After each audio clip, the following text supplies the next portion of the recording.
Hello, John. Hello, Oliver.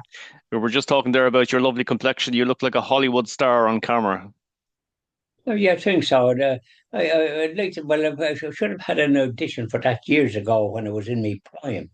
And I would have said, Yes. okay, I'd like a good size your remuneration package if you don't mind. And you want to think of it in the three and the six figure bracket, And the and six maybe figure. Well, the seven figure bracket, yeah, this, and don't be shy about it. Go ahead. don't be shy about it because you're a man of many talents who needs to be well paid. I like it, John Malone. So today we're going to talk about anyway something quite serious. It's the Vinegar Hill Rebellion. So in the summer of 1798, a quiet hill overlooking Enniscorthy became the stage for one of the bloodiest battles in Irish history.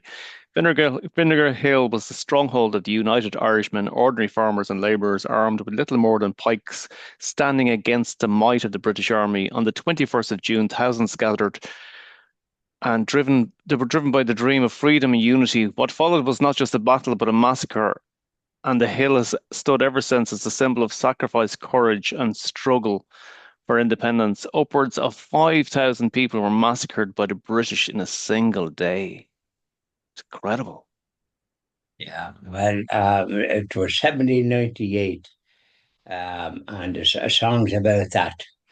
Marvelous songs about that 1798, and it was the rebellion, the business of the French Revolution with what happened there. I think encouraged the Irish because they were always looking for freedom and down the centuries and trying to get rid of the British. This powerful force. It wasn't just the British that had colonies here, there, and yonder. And apparently, there was a phrase one time that the sun never set on their empire. So they were just a bit like Russia.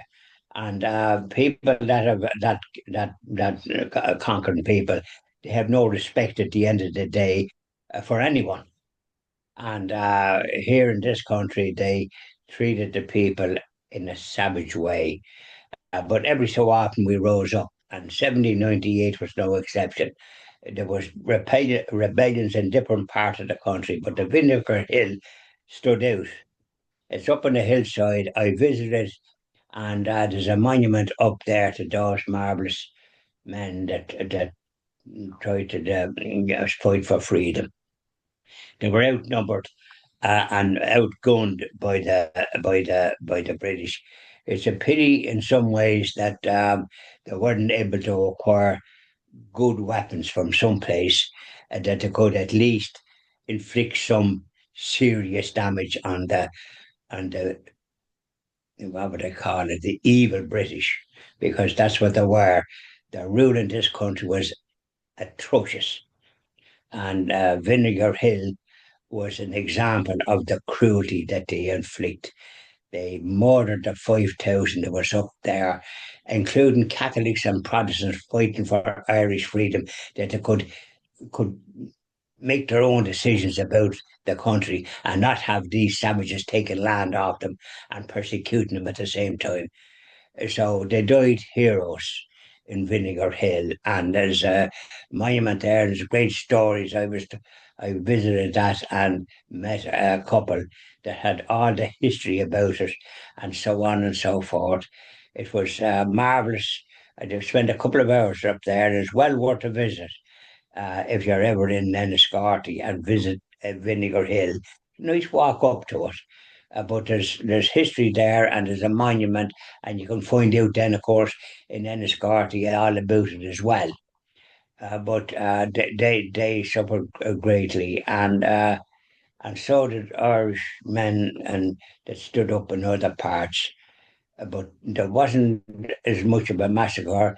The British did kill people, they killed people because they were Catholics as well, and they killed priests because they were passing on the Catholic faith, had £10 on their heads. So they were quite evil in what they were trying to extinguish the Catholic faith that we had in the country, and with mass and mass rocks. And here's Vinegar Hill, and Protestants and Catholics are standing together to try and fight for freedom.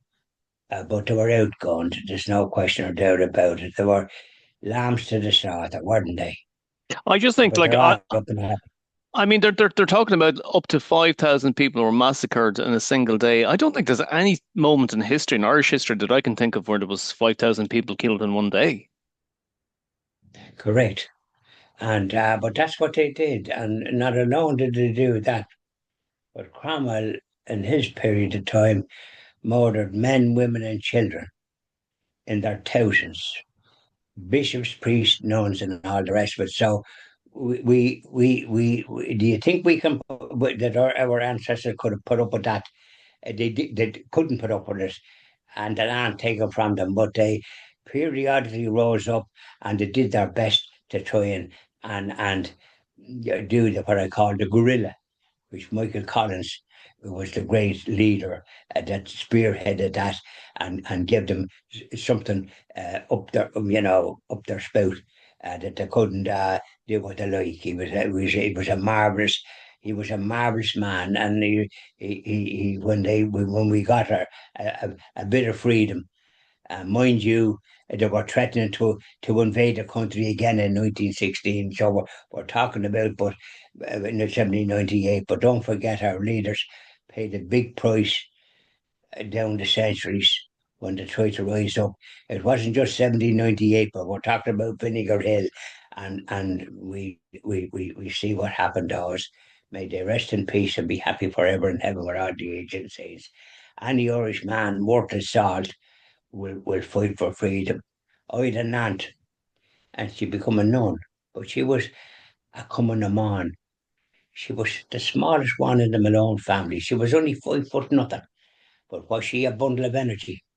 And she was a coming a man one, so she was so young, she was able to bring messages when they fought in 1916. Hmm. And De Valera was very fond of her. And one time she was up there for an hour and a half when I was bringing her around.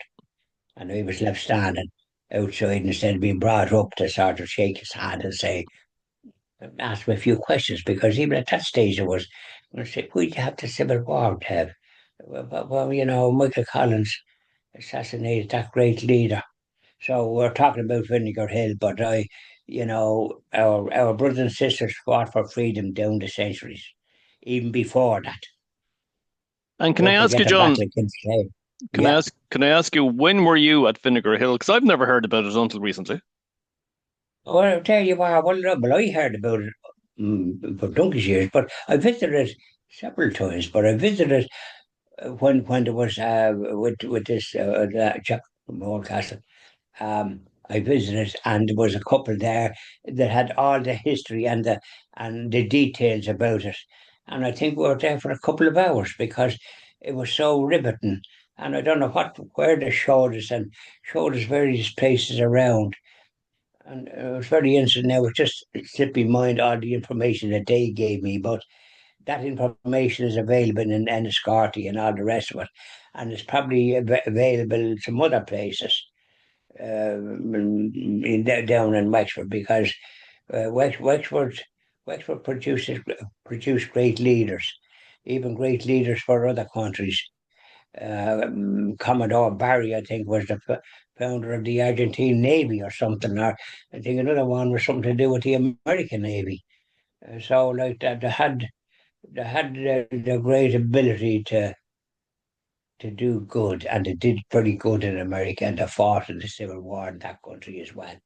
Unfortunately, some fought on the Confederate side, the weirdos, I call them, the ones that bet them, is the ones that have freedom.